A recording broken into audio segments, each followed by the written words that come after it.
ఇచ్చినా ఒక కొత్త పెన్షన్ ఇచ్చాడని చెప్పానండి. ఒక కొత్త పెన్షన్ లేదు. ఉండాటనే కటింగు, ఉండాట్లోనే కటింగు. ఇక అది కూడా జగన్ వైసీపీ కార్యకర్తలు కూడా ఇచ్చాడు, అందుకే మేము వాటిని తీసేసామంటున్నారు కదా. వాళ్ళు ఎగ్గొడటానికి ఏదో ఒకటి చెప్పాలి కదండి. ఏం లేకపోతే ఏలు వంకర లేదు ఎనపోస రాదు అంటారు. వంకర ఎందుకంటే ఏలు వంకర ఉంటేనే వచ్చింది ఎనపోస.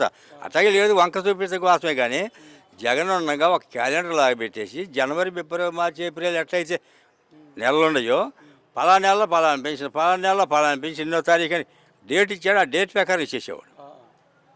అది ఇళ్ళకపోయి ఇవాళ ఇళ్ళకపోయే వాళ్ళు ఉన్నారా? లేరు. ఇప్పుడు ఇవాళ పేపర్లో ఒక ముసలాం పింఛన్ కోసం పోయింది. అందరూ ఒకసారి రాండి నాడు కూర్చోబెట్టుతున్నారు.